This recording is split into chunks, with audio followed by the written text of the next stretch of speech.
I want some of your brown sugar. I want some of your brown sugar. I want some of your brown sugar. Hello, beautiful people. Welcome back to my channel. This is Brownsugar Commentary, and I'm your girl, Kayla. If you're new here, make sure to subscribe for more videos about Black entertainment, Black womanhood, and whatever the heck else I feel like talking about this week. All right, let's get right into it. It has been so long since I said that intro, and it feels so good to be back, y'all. It has been 2 years since I have sat down and recorded a video, and that is so crazy because what was supposed to start out as a month hiatus turned into 3 months, turned into 6 months, turned into a year, turned into 2 years.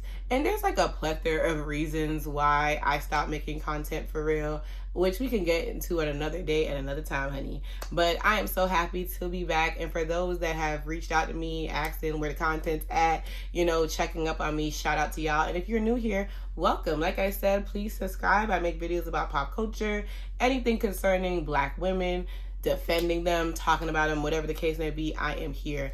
But we are here. What got me up out of my hiatus, because of course there were so many things I want to talk to y'all about in the past 2 years, but time is slipping away from me.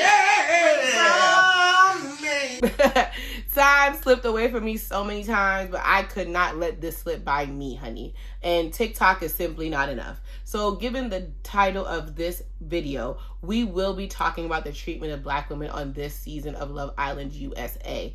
That's what we're here for. That's what we're here to talk about. So if you're not here to defend and big up Black women, this is not the place for you. I'm gonna say that right now. But yeah, let's get into it. So here's the thing. If I made a video a couple years back about the treatment of Black women on reality dating shows, and I briefly mentioned Love Island USA and UK, and I mentioned in that video that I never watched a single season of the show because it just gave that they casted Black women just to fill a quota, just to say they did it for diversity, for DEI, whatever the case might be. It just felt like that was the case because it felt like they casted, the men that they were casting were not interested in Black women. So they were just kind of there for vibes. They were there to be, the person that people go to for advice, for comedic relief, to even be a villain at times. It didn't feel like they were interested in Black women finding love on Love Island UK or USA. So I never had any intentions to watch the show until last summer when the very infamous doc scene went viral on Twitter between Serena and Cordell, our season 6 winners. Okay, when I seen that scene and I seen that girl cussing that man clean out, I was like, I'm intrigued. And then when he was there, like, validating her feelings, listening to her, like really seeming concerned about what she had to say, I was even more intrigued. I said, who is this young man and what's going on here? Like, how did we get here? And so, of course, I went back and watched some episodes pre-Casa. I watched some episodes post-Casa. And, of course, I seen the finale and the reunion and been keeping up with the Joneses, which, unfortunately, this video is filmed right after we found out that Janae and Kenny broke up. And I am in mourning. I truly am in mourning. But, yeah. And so after watching the greatness of reality TV that season 6 was, my expectations for season 7 was kind of like neutral. I felt like either the season would be boring or the production was going to try to do too much to replicate season 6, or the contestants were going to try to do too much to replicate season 6, or we were going to meet in the middle and dance all night. I really was very, optimistic yet cautious about how the season was going to go. And everything changed when 2 beautiful dark-skinned women appeared on my screen on the very first episode of season 7 of Love Island USA. And that is no other than Olandria and Shelly. When I seen these 2 gorgeous, gorgeous dolls show up on my screen, I said, I am sad. I need to know who they are, what they're about, who they finna get in, like what they finna get into, who they're gonna be paired up with. Are they gonna make it all the way to the end? I was invested, honey. But before we get into all the things concerning Olandria and Shelly, I do want to give a little bit of my Love Island USA takes of the season overall. I did make a shorter version of this video. A shorter version of my takes down at the TikTok. I do have a video up on there if y'all are interested of me doing a short form version of my overall opinion of the season. But I'll do it right here for y'all that don't follow me on TikTok. There are 3 reasons why I think the season went the way it did. Number 1. And I'm going to say a disclaimer here. There is a certain Islander this season that I am never going to say their name. I'm not going to say their name because their name signifies a lot of ignorance and foolishness, and we're not in the mood for that. So she will be referred to as old girl. You'll get the gist of who I'm talking about based on the context, right? But she'll be referred to as old girl, maybe even redacted at times, but it will be old girl because I'm not in the mood. I ain't anybody, whatever, but still, just to be on the cautious side, she will be referred to as old girl. Just a disclaimer. So number 1, the reason why the season went south, or why, we think why I'm like about the season, is because of old girl and Jeremiah. While their relationship was probably 2 weeks tops in real time, it felt like 30 years. And while they also give like any other couple on a show of this nature, like if you watched Are You the One back in the day, it gives like those no match couples, like, man, I want to go back. On a side note, I want to go back and watch Are You the One as an adult, because I wonder if I have the same takes and opinions. But Are You the One walked so that Love Island could soar, honey. Okay? Like I said, the girls, the millennials, the zillennials, the older Gen Zers know exactly what I'm talking about when it comes to Are You the One. But they just give that vibe. Like, okay, we're together, love at first sight kind of deal, or really lust at first sight. And then the more the season goes on, they either just fizzle out as a couple, or like once the show is over and they feel like they have nothing else to prove to everybody, they break up. And I just thought, like, Jeremiah and old girl was never going to work in the real world. Like, I just knew that was going to happen. I just knew that to be true. And I just wanted to write it out. But of course, people wanted drama. And that's how everything kind of played out when it came to those two. And it was just annoying. But that I just think their dynamic really shook the foundation of the season, considering it happened so early. It definitely set a certain precedent when it came to challenges and how the girls approached said challenges. It discouraged people from ever really truly exploring. It just took up so much time and energy. Like I said, I just feel like because it was so draining for everybody that people really didn't explore like they could have, and took the show for what it was, because they were so scared of like a similar situation happening and walking on eggshells because of old girl and her responses to things. So I just think, and just her in general, like anytime the cast was having fun here, that's what people kept calling her sadness, because she really was giving sadness off of Inside Out. Every time everybody's having a good time, every time we thinking the season's going in a positive direction, here she come ruining everything. Like, I'm so sorry, not sorry, but like the girl was not mentally ready to be on a show of this nature, and production knew that, but they knew that she would be good for TV, and that's exactly why they kept her on there for so damn long and tried to give her the redemption arc of all redemption arcs. But neither here nor there. That's number 1. Number 2 is the strategic game playing that the Islanders were doing when it came to a lot of their voting. It didn't make sense that so many people were sent home that had potentially strong connections. Maybe not at the time, but it was going to grow over time. Like, particularly when it came to Jeremiah, Hannah, and Charlie. Those are 3 eliminations that truly will never make sense to me, because especially Austin saying that Bill and like, instead of sending people home for not finding connections after several weeks, you were sending home people that either had 1 or 2 connections already. And that was very dumb. And they picked and choose when they did it, because they sent Hannah home for having 2 strong connections, but you didn't send home Taylor. Taylor had a strong connection at the time. You sent home Charlie. Like, it didn't make sense why we were doing what we were doing. Some people were getting saved who never had a connection, or still were struggling to find connections week 3, 4, and 5. Like, it didn't make no sense. So that also, I felt like a lot of the reasonings for sending people home made no sense, and that's why we end up in the finale with people who just got together last week and bombshells and Casa Boys. Like, it made no flipping sense. And the third thing, and why we are all here today, it's racism. Racism ruined the season. From production failing to vet contestants for potential problematicness, to the audience being particularly harsh on the Black contestants compared to the non-Black contestants, giving grace and space to non-black contestants who were actually doing harmful and horrible things, and being mad at the black contestants for simply either making simple errors or just being stupid, or even, like I said, really didn't doing nothing bad at all. Just the way that y'all voted, especially towards the end of the show, was particularly nasty and gross. The fan bases of Old Girl in particular ruined the season for everybody involved, and I don't care, but who knows that? Y'all ruined it. Now, I do know most of the audience is a bunch of kids whose frontal lobe is not developed yet, but there were actual full-blown adults who knew better, who were completely condoning Old Girl's action, but quick to condemn Shelly and Olandria. For nothing, might I add. So that's why we're here, right? We're here to talk about Shelly and Olandria and how they were dealt the most ridiculous deal in all of Love Island history. We did see a little bit of this nasty backlash last season, just like a little bit when it came to Serena, where they were like her crash out at the board. Like her post-Casa crash out wasn't necessary. They felt that she was playing Cordell. She didn't deserve Cordell. All the whole nine, right? A lot of people, like I said, a lot of black people also were very critical of Serena. And then when it came to Janae's whiny, she's a crybaby, Kenny doesn't like her, whatever. That was also a big narrative last season when it came to the black girls. But this is something completely different entirely. But let's get into it. When it came to the queen, Olandria, the biggest controversy this season was with Mr. Taylor, honey.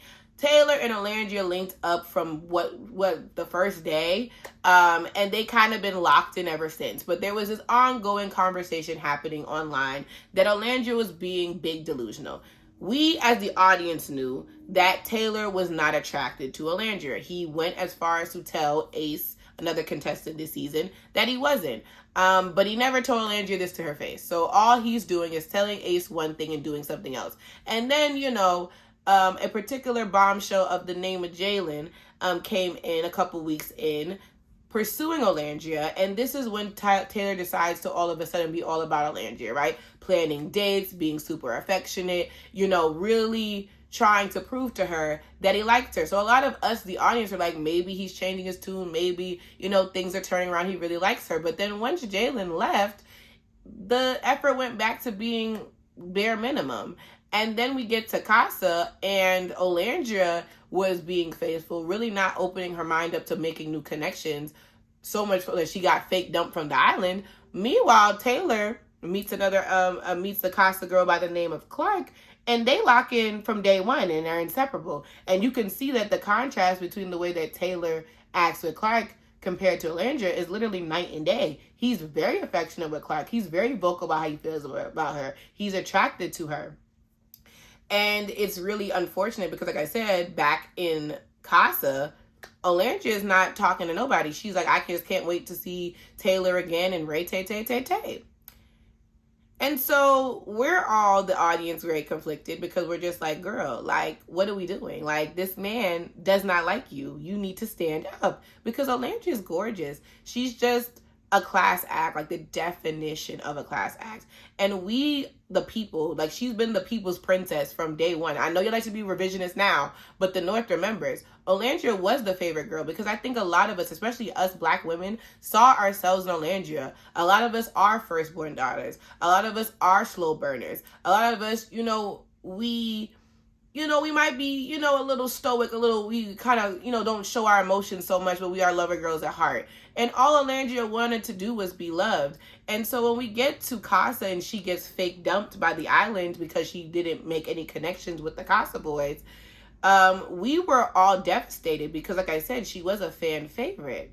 But then everything changed when she pulled up in that G-Wagon and picked up a certain Mr. Nicholas from the villa because he also was dumped from failing to make a connection. Now, Nick and Olandria was the crack ship of the season, as this is a common thing amongst shows like this. This will they or won't they, or this kind of like could have been story. And Nick and Olandria had a lot of chemistry from the moment she told him, come on, cream, on the very first episode. However, both of them were pulled into different directions very quickly, where, like I said, Alandria kind of locked it on Taylor from day one. Nick was caught in a love triangle by the second day, and Alandria is a girl that don't like a lot of mess and a lot of things, so I think that that's why she kind of withdrew her energy from ever pursuing Nick any further, and hence why things play out the way they did. But when it came to challenges, baby, they had chemistry, A+ chemistry, AP chemistry, okay? Especially when it came to that like lumberjack cabin challenge, and he threw her over that shoulder. I was on the ship fully. My toe was already in the water, right? I was already like, I like where we're going with this, but I don't see this happening. But once that lumberjack challenge happened, I said, yeah, put me on board, okay? I'm on the Nicolandia ship. And hence, so the Nicolandia Nation was working hard in overtime all season long, okay? And so when this moment happens, they have the option to either couple up or go home single. And of course, they couple up. And this is when Nicholas does his big one. It's like, girl, I've been wanting to talk to you from day one. I think you're gorgeous. I think you're this and that. I think you can bring out a more mature side of me. And, you know, kissing the hand. I said, yes. Because this is what my girl deserves. This is what I want. I want a man to be about her because she is a big deal. She is bigger than the program. Matter of fact, she is the program, okay? And Nicholas followed suit immediately, okay? And of course, we got the infamous Soul Ties kiss that just changed lives, okay? It changed lives. It shook the nation, okay? But of course, they decide to keep it platonic because they were still stuck in their connections and they felt guilty and all that. But long story short, Sierra gets kicked out of the villa for saying a certain slur. Taylor and Alandria break up. And this is when Nicolandia is in full force all the way to the finale where we get runner-up. Now, like I said, when it came to the Taylor of it all, first it was the fact that they said she was delusional. Then once the Casa fallout happened, people tried to call her bitter because they had the infamous stand on business challenge where Alandria confronts Taylor and it's like, okay, who's it really going to be? Because you're saying that you want to explore both of us, but it's very obvious that your affections and intention is all on Clark. So what is it? And that's when he says that I choose Clark. Which somebody really tried to say that Taylor was doing his big one on that stand on business challenge. Just like I said, y'all just hate black women. Because Taylor had all but several days to come up to Alandria and say, look, I like you. I like the time we spent together. But unfortunately, you know, I don't see us working beyond this. You know, I really wanted it to work out. But when I met Clark, something sparked in me that just was not sparked when I was with you. It's nothing personal. I hope you find what you find. But it's me and you. I don't believe we are compatible. That's it. That's all. That's all I wanted from him. He could have did that before the Casa recoupling, and I would have respected him. But the fact that he kept egging it on with Alandria, talking about, oh, I want to explore you both. I want to explore you both. And then finally, now you want to cuss out because you see that she's clearly upset and rightfully so. Like, I'm sorry. I'm never going to see it for Taylor and his 3 judges. I'm never going to see it for him. Because at the end of the day, you used her.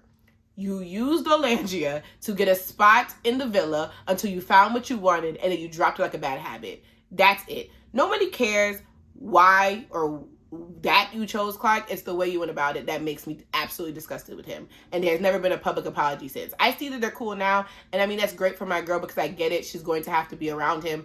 Nick and Taylor are still friends at the end of the day for the most part. But like I said, I really would have liked to see him give her a public apology because like I said, the lashings that Alandria got from that stand on business challenge and for simply saying you're not wrong for choosing someone else. It's Love Island at the end of the day. People are going to make connections. There's nothing wrong with that. It's just the way you went about it, especially because I said they were in that connection for so long and Alandria really closed herself off from ever meeting anybody else. It was just nasty business. However, so that's where a lot of the nastiness started. A lot of people were calling her delusional and stupid. And like I said, I was willing to give Alandria the benefit of the doubt because I've been Alandria. I have dated a man for potential. I've dated a man that I knew I had, like, you know, wasn't putting forth the effort that he needed to, but I wanted to see it through to see, like, you know, maybe if I do this, if I do that, it'll probably prompt him to be better. So I've been there. And I also know these type of shows are quick to make black women look delusional. Like I said, last season, it felt that the way that the show was edited, that Janae was just being completely delusional over Kenny. It really wasn't until post-Casa when we seen him boo-hooing over her that I was like, oh, he might like her for real. Like, hold on. And so I felt like it was going to be a similar case. I felt like because they really didn't have much drama going on, we really didn't get to see any true moments between them. That's just what or like setting them up not to win. It just maybe because, like I said, even the narrator Ian said like he was all in with Taylor and Orlando. He's like he could bet his whole house on their relationship. So to see them like, you know, go the way they did, it was just completely crazy. So if the narrator who sees literally everything about the show is saying this, who am I to say that Orlando is delusional for this man? Like I said, even when he had the chance to completely cut ties, he kept being up in her face. So it's just like, nah, you're not about to do this to me. It's anti-black and it's nasty. Period. And then we get to the whole Nicolangelo of it all. A lot of people, there are two demographics of people in particular that are hella critical when it comes to Nicolangelo. And if you know the two demographic of folks that are the most critical of Nicolangelo. And this is my 2 cents. The reason why black women especially are interested and invested in Nicolangelo is, like I said, number one, a lot of women see themselves in Orlando. A lot of women, you know, can empathize and understand Alangia and her journey and the fact that she just wants to be loved. Like when she got dumped from Casa and she got all choked up and was saying, I just want to find love. Like I felt so bad because I feel like this girl deserves the world. She's so sweet. She's so kind, so generous. She's basically been the mama to everybody in this damn villa. She deserves to have a man that is crazy about her, that gives her the world, treats her like the queen that she is. And that's what we didn't like Taylor for. That's what we never liked Taylor for her. We were just like, whatever gets my good sister to the finish line, we're going to rock with it. But to see, like I said, we just wanted to see where her journey was going to end up. And wanted to end up with a person that truly loved and cherishes her. And Nick never played about my girl. Nick never played about her. He was respectful. You could tell, like I said, he truly values her and adores her. And that is all we wanted for the good sis. That's it. That's it. That's all. We like the way that Nick cares about Orlando. Number 2, we're in a romance renaissance, okay? Black women, we are knee-deep in the romance genre, in romance novels, right? You know, the Kennedy Ryans, the Christina Forrests, the Tia Williams. Like, we are eating so good, and this just felt like something straight out of a romance novel, and we are eating it up, okay? And number 3, Nicolangelo was good fun, okay? The theories, the walk with me's, the finding the crumbs, the edits, that is what truly made this season worthwhile. We never knew this would end the way it did, but we got second place. And really, we got first, to be honest. Like, yeah, we didn't get the 100K, but we got the 100K. You know what I'm saying? And like I said, all we wanted was Orlando to find her person. And she did.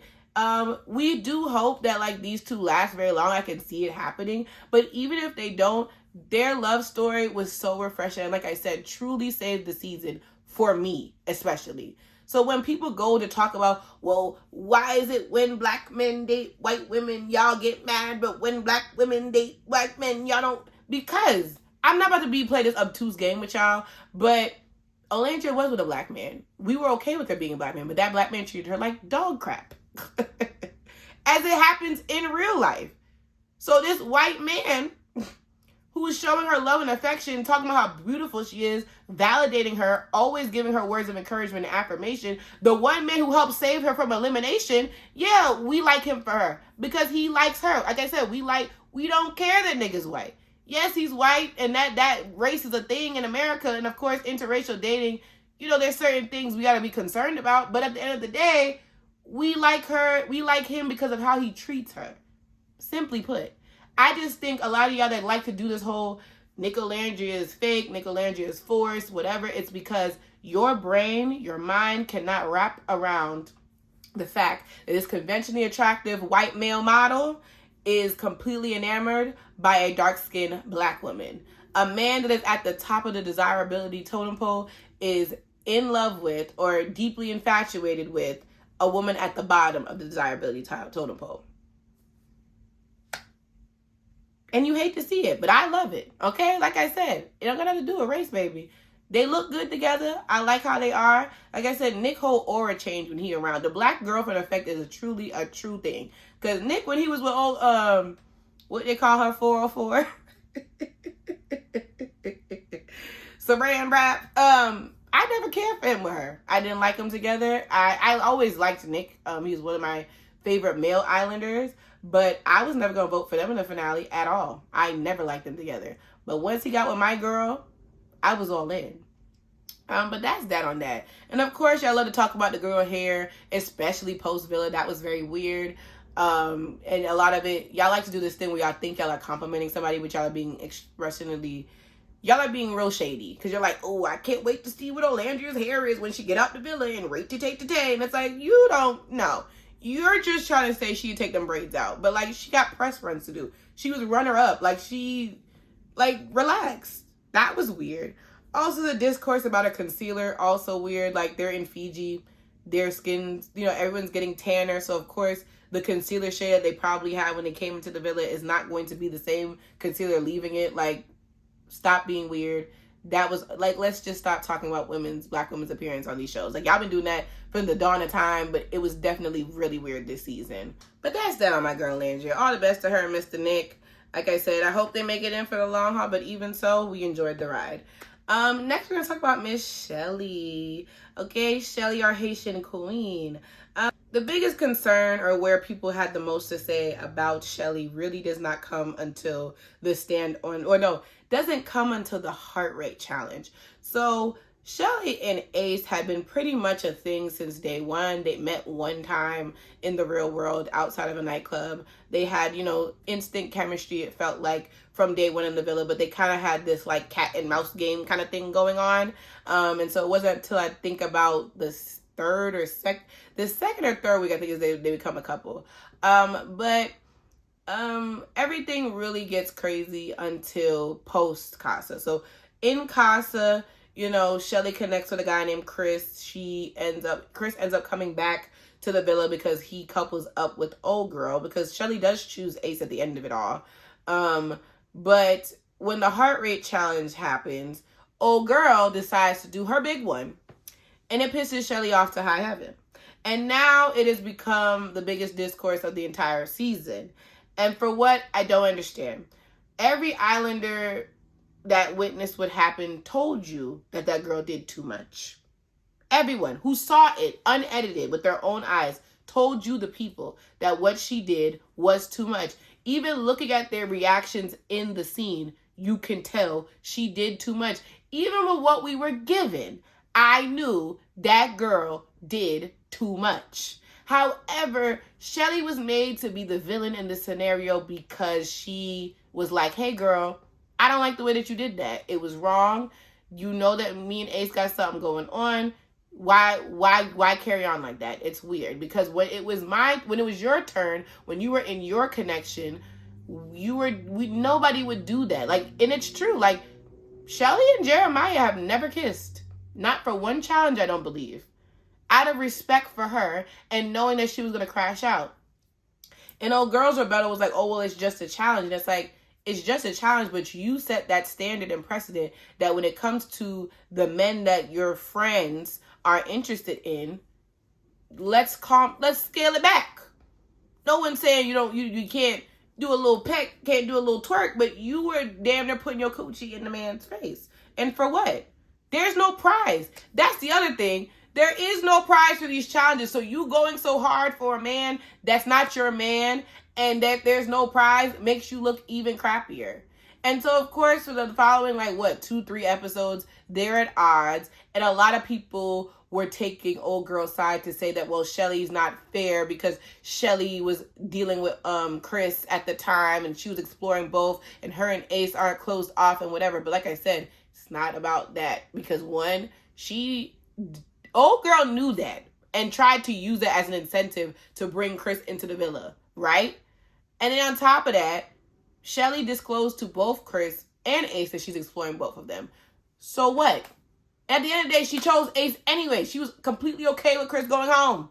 So what is the conversation about? And even still, she wasn't doing the most on Chris. Kissing him 2 times don't really mean much when old girl is bouncing her butt on things crotch. Like, what are we talking about right now?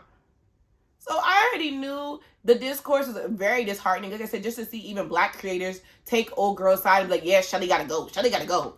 And I'm like, are we watching the same show? Are we really, this is the take you want to have? And when we're like, hey, you need to calm down when it comes to talking about Shelly like that, they're like, oh, just because somebody's black, we can't criticize them. Everything's not about race. Everything is always about race. Like, I don't know why y'all have that discourse, because look where we end up.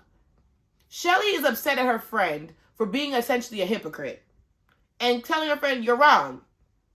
And you think that is grounds for her to leave the villa when she has been nothing I said but kind and gracious to everybody, really handled herself with class, but this one time you don't agree with what she did, everything goes out the window and she got to leave the villa when old girl was being verbally abusive for 3 days straight to a black man? Let's stop playing these games. Let's stop it. Everything is about race. It's very easy for you to see old girl as a victim because you believe that women that look like her are victims, especially when up against black women. You see the type of people that she chooses to go up against. When it's Hannah, when Hannah confronted her for doing something similar days before, no tears, no sadness, no nothing. But when it's Olandria on day, 2, to tell her, hey, you're being kind of like, you're doing too much. When it came to her making all that noise about, y'all need to pick better men and at that very first fire pit. And Olandria's like, hey girl, it's not deep. Calm down. Oh my God. She's yelling at me. How could she talk to me that way? It's so rude. I thought she was my friend. That's when I knew exactly what type of girl old girl was. Right there. And we tried to tell y'all that. And y'all were like, well, she's a woman of color as well. Yeah, that's fine. That's valid, right? We're not going to excuse her own sense of marginality because she is a part of a minority group. However, when you have a non-black person and a black person getting into it, and they, like I said, weaponize their tears, nobody cares about the black woman in the case that these are two minorities going back and forth. They're going to empathize with whoever's closest to whiteness in that situation. So in this situation, she's the one closest to whiteness. She gets the empathy because she looks like a victim. Olandria and Shelly are not victims. They don't look like victims, so they don't get treated like victims. You can definitely tell that Olandria and Shelly tried to save face many times and not truly get to react the way they want to because they knew how you, America, would act. And look what you guys do. One simple misunderstanding that gets resolved in 2 days. And yet you have publications saying disgusting things about Olandria and Shelly. You have Love Island failing to protect these girls from seeing the absolute disgusting things people have said. Not because they truly care about old girl or about girlness and girl code, but simply because they're racist. When you have that hypercritical lens against black women, you dog whistle the racist to be even nastier. Because well, look at their people. Their people say they suck, so we can say even more things. And that's why everything is about race. Because look where we are now. Show been over for 3 weeks, and every other day I'm seeing some nastiness about Olandria and Shelly. Why? Old girl and Amaya get to have redemption arcs. Like I said, I love Amaya down. Don't get me wrong. But her and old girl share a lot of similarities when it comes to certain things. Amaya done crashed out on damn near everybody. And like I said, sometimes it's rightfully so and sometimes it was But she gets to be the winner. She gets to be the underdog. She gets to be the people's princess. Because that's exactly how she looks. And I get it. She's Afro-Latina. I understand that. However, if Amaya was a couple shades darker, y'all would not go for that. Even Andrina, I'm taking your man. The nastiness that Andrina got, and y'all keep giving her a gotcha. Well, you didn't take anybody's man. Number one, Andrina was way too fine for that villa. None of the men deserved her. Okay? Let's be clear there. But like I said, y'all being particularly nasty to Andrina because she said that old girl was doing far too much, and she went and told Olandria and Shelly what she was saying behind their backs and calling it messy. This is a reality TV show. It was going to come out one way or the other. And she was going around telling everybody all different stories of what's happening. What are you talking about? Cut the foolishness. The nastiest of Andrea, and I just love that she's such a class act and she know how to clap back real quick because, please, she got Michael B. Jordan in her life. You think she care about no damn Love Island? Please. Please. But that's just my point. It's just the fact that it's really disheartening to watch the ways in which the black women had to be held to an impossible standard, and the goalposts just simply kept moving, and everybody, like I said, gets sympathy campaign and redemption arcs, but for the black women who are just simply having human reactions to very ridiculous moments on this TV show that y'all went so hard. And that is how Shelly ends up, who was in, like I said, the most solid couple of the season, gets sent home because y'all didn't vote for them. But you voted for Pepe and Iris and old girl and Chris, who break up, who beefed the entire last week of the damn season, and then broke up to the Moon River on the finale. And let me get into Ace real quick, because I do believe a lot of the ways in which people are hypercritical of Ace as well is an act of racism. Now, I'm going to say this. I didn't like Ace in the beginning. I thought that Ace was playing a game, and I thought he was playing in Shelly's face. I'm going to be honest, and I'm going to say that. I think that Ace, missed his opportunity to be on the circle, or Big Brother, or Survivor. A lot of how he was moving just gave strategic. But the more I sat with it and the more I got to see Ace on my screen, is the more I liked Ace. And I felt that he never played about Shelly. Well, once he got with her, right? He did a little bit of foolishness in the beginning. But once they got coupled up for real, he was all about her. He courted her. He chose her every day. He gave her them flowers, them bouquets that he stole from production. I know them landscapers was pissed as hell to find branches missing off their trees. Okay? Even when they were beefing, he still was kind and soft with her. And for that, and even like I said, even with the other guys in the villa, ain't no dates would have been happening without Mr. Ace. Y'all want to call him a ringleader all you want, but he was ringleading them men to treat them women right. Even when it came to Taylor, he was like, you need to stop playing with Olandria. Stop playing with her. So I got to give Ace my respect and his props where props are simply due. I do believe at one point all this ringleader and he ain't never touching the 100K and da-da-da, it was just simply racism. You cannot take to see a black man so comfortable in his skin and loving black women out loud. That's it. That's all.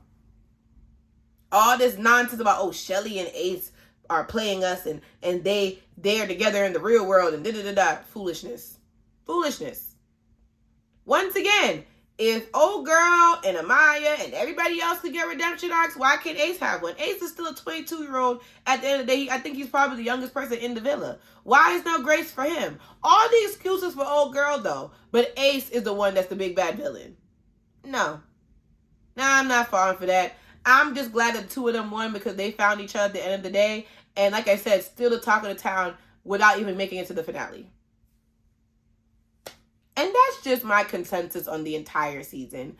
Like I said, my favorite part of it was Nicolandria, but also Shalandria, okay?